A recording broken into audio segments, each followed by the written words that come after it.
नमस्कार साथियों यदि आप कोई भी ज़मीन, प्लॉट या फ्लैट खरीदने जा रहे हैं तो मैं आपको बताऊंगा कि आप ये कैसे चेक करें कि वो विवादित तो नहीं है और ये रजिस्ट्री से पहले चेक करें।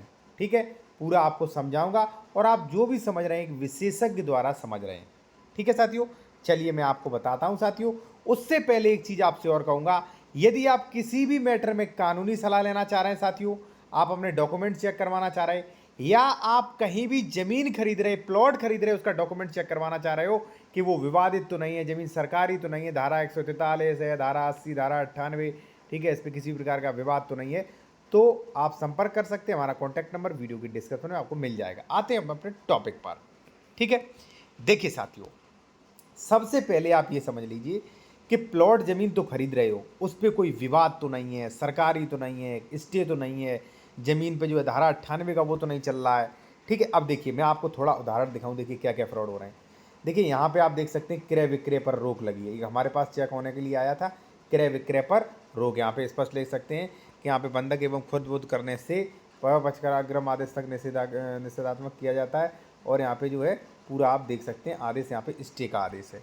ठीक है, अब देखिए इसी प्रकार से साथियों आप देखेंगे, ये देखिए ये यहाँ पे जो है ज़मीन राज्य सरकार में नेत हो गई, लगभग इसमें जो है 70 से 80 प्लॉट जो है लोगों के पैसे बर्बाद हो गए। यहाँ पे आप देख सकते हैं कि 384 पूर्व आदेश नामांतरण आदेश दिनांक 30/6/2020 न्यस्त करते हुए राज्य सरकार में भूमि लगाए जाने के लिए अंकित की जाती है। राज्य सरकार में भूमि चली गई, इसमें धारा 98 का उल्लंघन किया था। मैं आपको साथियों डरा नहीं रहा हूँ, मैं आपको ये कह रहा हूँ कि भाई धोखाधड़ी तो होती है। ठीक है, अब चेक क्या क्या करें मैं आपको बता दूं। देखिए साथियों, हम वैसे 80 to 90 प्रविष्टियां चेक करते हैं। अब आपको इतना, जी हाँ बिल्कुल, फ्रॉड ही इतना ज़्यादा हो रही है, पल पल पे धोखाधड़ी हो रही है। तो चलिए मैं आपको भी बता देता हूं कि आप क्या क्या चीज़ चेक करें, वो आप भी समझ लीजिए साथियों। ठीक है, देखिए साथियों, जब भी आप रजिस्ट्री करवाने जा रहे हैं, कोई प्लॉट खरीद रहे हैं, तो बेसिक चीज़ें मैं आपको बता दूं भाई क्या क्या चीज़ चेक करें।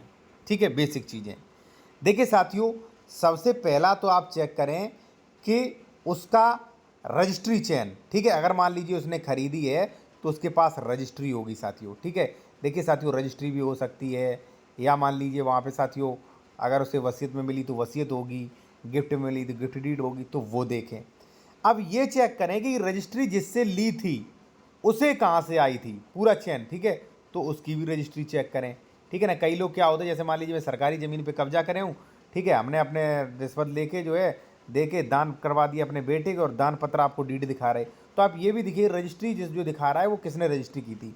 उसके बाद जरूरी है साथियों, सबसे ज़रूरी है वो है साथियों दाखिल खारिज। ठीक है, दाखिल खारिज तीसरा जो है वो साथियों चेक कर सकते हैं। जैसे मान लीजिए ये इस पर धारा 98 वगैरह है, वो भी आप चेक कर सकते हैं, धारा 98 143 है कि नहीं है। ठीक है, वो भी आप चेक करिए। चलिए ये सब छोड़ते हैं, हम पहले खतौनी चेक करना आपको सिखाते हैं, खतौनी में क्या क्या चेक करें। खतौनी में साथियों देख सकते हैं कुल 90 प्रविष्टियाँ चेक होती हैं। कई लोग नहीं कहते कि हमने तो चेक कर ली, हमारे तो ऑनलाइन चेक कर दी, वकील साहब ने चेक कर दी, या मान लीजिए बैंक से चेक करवा ली, या 12 साल निकलवा लिया। 12 साल का कॉलम नंबर पॉइंट नंबर नीचे 3 पढ़ना, उस पर स्पष्ट लिखा है कि 12 साल कोई स्वामित्व नहीं होता है और इससे कोई भी जिम्मेदारी नहीं, जमीन विवादित तो नहीं है। ठीक है, तो ये चीज़ समझ लीजिए। ठीक, अब देखिए साथियों, सबसे पहले खतौनी आप देखिए। ठीक है, खतौनी में देखिए इसका दाखिल खारिज है कि नहीं यहाँ पे। ठीक है, कितने सही खातेदारक हैं ये भी देखिए।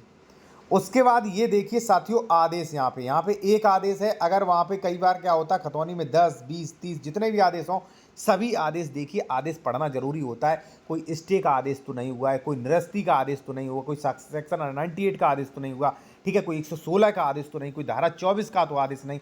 सारे आदेश पढ़ें, समझें। और एक चीज़ और, अगर आप नहीं पढ़ पाते, नहीं समझ पाते, आप बेहतर तरीके से डॉक्यूमेंट्स अपने चेक करवाना चाह रहे हो, तो हमारा कॉन्टैक्ट नंबर आपको वीडियो की डिस्क्रिप्शन में मिल जाएगा और यहाँ पे भी सामने डिस्प्ले पर दिया गया है साथियों। ठीक है, तो आपने सारे आदेश देख लिए। अब भाई आ जाइए खतौनी पे। यहाँ पे देखिए श्रेणी नंबर क्या है, क्योंकि प्रत्येक श्रेणी नंबर होती है, कई श्रेणियों में ज़मीन डिवाइड होती है और कुछ ही श्रेणियों की ज़मीन खरीद सकते, बाकी नहीं खरीद सकते। ठीक है, और उसके बाद ये देखिए कि जो खातेदारक है उसका वर्ग क्या है, वो ट्रांसफरेबल राइट्स वाला है, नॉन ट्रांसफरेबल राइट्स वाला, ये देख कर लीजिए। नॉन ट्रांसफरेबल राइट्स वाले ने अगर मान लीजिए ज़मीन बेच दी तो वहाँ पर रजिस्ट्री कैंसिल हो जाएगी। ठीक, फिर साथियों आप वहाँ पे ये चेक करिए कि ये गाटा है, गाटे में कितने सहखाते धारा के हैं, गाटा मिन जुमला है कि नहीं, धारा 116 इसमें हो चुका है कि नहीं, धारा 117 हो चुका है कि नहीं।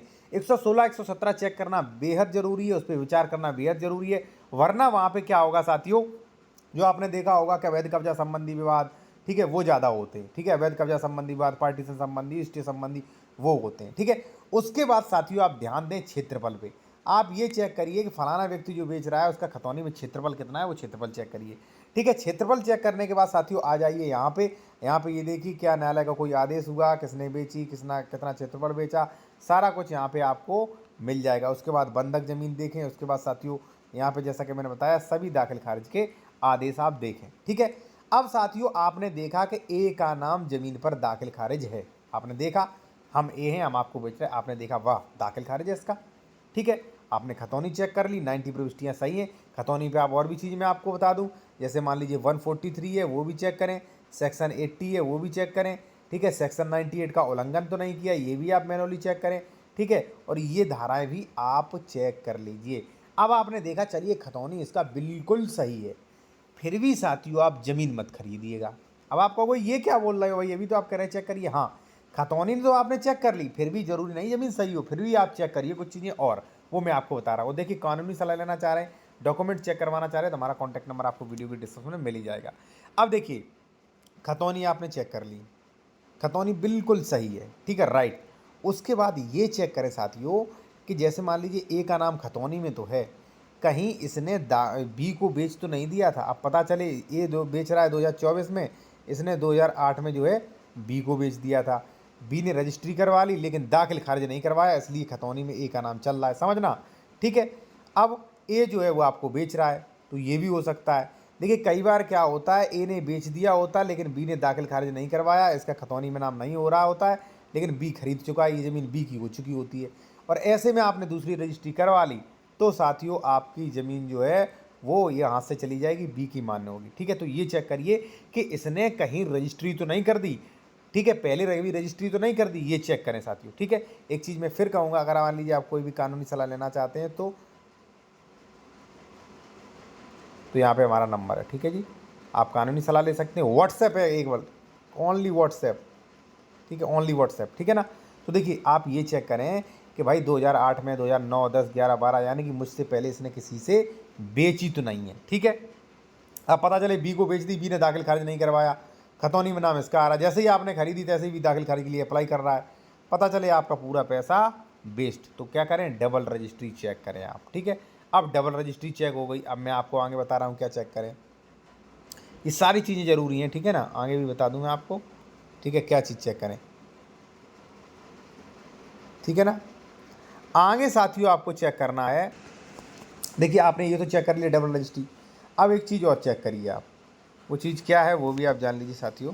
यहाँ पे 1 मिनट का समय दें ओनली, देखिए ये चेक करें, जैसे मान लीजिए ये यहाँ पे हमने, जैसे मान लीजिए मैं प्रॉपर्टी डीलर हूँ, ठीक है, तो यहाँ पे ये देख लीजिए कि भाई इस ए ने कितनी ज़मीन खरीदी थी, जैसे मान लीजिए मैंने खरीदी थी 2500 स्क्वायर मीटर, ठीक है, ए ने, तो आप ये देखिए कि इसने कुल कितनी ज़मीन बेच दी है, ठीक है। पता चले इसने एक 500 को बेची, चलिए ठीक है वो चेक करिए, इसने एक को 100 वर्ग मीटर बेचा, इसने एक 700 वर्ग मीटर बेचा, ठीक है, इसने एक को 400 वर्ग मीटर बेचा, ठीक है, इसने एक को जो है 800 वर्ग मीटर बेचा, तो जितनी भी इसने अभी तक रजिस्ट्रियाँ की हैं वो कुल टोटल जो है इसका निकाल लें, क्योंकि क्या होता है भाई वो मैं आपको बता दूं, 2500 ज़मीन खरीद रहे हैं और बेच देते हैं 3000। अब आप कहोगे ऐसा कैसे हो जाता है, हो जाता है, ठीक है। अब कैलकुलेशन करिए, 500, 600, 600 के बाद 1300, 1300, 1300, 1700, 1700 और 800, मान लीजिए यहाँ पे ज़्यादा हो रहा है, ठीक है, या मान लीजिए 100 इसने और कर दिया, यहाँ पे 100 वर्ग मीटर ज़्यादा हो रहा है, तो यानी किसी बेचने का राइट ही नहीं है, ठीक है। अब ये मैं क्यों कह रहा हूँ साथियों, ये इसलिए हो रहा है कि जैसे मान लीजिए ए ने प्रॉपर्टी खरीदी 2500, लेकिन अभी मौके पर मेड़बंदी हुई नहीं, सीमांकन, तो यहाँ पर ज़मीन मौके पर है लगभग 2800 वर्ग मीटर। अब प्रॉपर्टी डीलर इतने अच्छे तो है ना कि ये ज़मीन छोड़ दें, वो क्या करेंगे, वो इस पर प्लॉट काट देंगे और बेच देंगे आपको, ठीक है, और जो बाद वाली रजिस्ट्री उनका दाखिल खारिज नहीं होगा, ठीक है, तो ये दिक्कत आएगी साथियों आपको, तो ये चीज़ चेक कर लें। अब ये चीज़ चेक कर लें, उसके बाद क्या चीज़ चेक करें वो भी मैं आपको बता दूँ, ठीक है ना। और देखिए कोई भी आप बेहतर कानूनी सलाह लेना चाह रहे हैं तो कॉन्टैक्ट नंबर हमारा वीडियो के डिस्क्रिप्शन में आपको मिल जाएगा, यहाँ पे देख सकते हैं, ठीक है। या मान लीजिए आप डॉक्यूमेंट चेक करवाना चाह रहे हैं अच्छी तरीके से, तो आप वो करवा सकते हैं। अब एक चीज़ साथियों और चेक करें, जैसे मान लीजिए कोई प्रॉपर्टी डीलर आपको गाटा संख्या 6 में दे रहा है, ठीक है, गाटा संख्या 6 में, ठीक है। अब गाटा संख्या 6 में दे रहा है, तो मान लीजिए ये है गाटा संख्या 6, ठीक है, ये है 8, ये है 10। तो आप ये चेक करें नक्शे से कि भाई ये गाटा संख्या 6 में दे रहा है तो 6 पे ही पोजीशन है, क्योंकि ज़मीनों पे नाम तो पड़ा नहीं होता है। पता चले गाटा संख्या 6 की रजिस्ट्री है और कब्जा दे रहा है आपको 10 पे, फिर बाद में जब ये मेड़बंदी करेगा आपको यहाँ आना पड़ेगा और सब पूरा पैसा बर्बाद हो जाएगा। तो भाई ये भी चीज़ चेक करें। उसके बाद साथियों क्या करें, उसके बाद भी मैं आपको बता दूं और भी कुछ चीज़ें चेक करनी है साथियों। देखिए ये सब एक जगह कहीं नहीं होता है, ठीक है, लेकिन आप चाहें तो मेरे द्वारा विशेषज्ञ द्वारा आप करवा सकते हैं, आप चाहें तो, ठीक है। उसके बाद साथियों करें क्या क्या चेक, देखिए कुछ कानूनी प्रक्रियाएँ चेक करें आप। जैसे साथियों इसका 143 हो चुका है कि नहीं हो चुका है, इसका सेक्शन 80 हो चुका है कि नहीं हो चुका है, इसका 98 का परमिशन अगर मान लीजिए SC ST लिया है कि नहीं लिया है, ठीक है। और इसी प्रकार से 116 117 जो है इसका हो चुका है कि नहीं हो चुका है, ठीक है। धारा 24 का सीमांकन तो नहीं चल रहा है। ऐसी अन्य धाराएं आप देख लीजिए, कहीं अपील तो नहीं चल रही है, वो देख लीजिए। उसके बाद ही आप ज़मीन खरीदें। और जो पैसों का लेन देन होता है उस पर मैं वीडियो बना चुका हूँ, वो भी आप देख सकते हैं, ठीक है। और कोई भी बेहतर कानूनी सलाह लेना चाह रहे हैं तो कॉन्टैक्ट नंबर वीडियो के डिस्क्रिप्शन में आपको मिल जाएगा। धन्यवाद।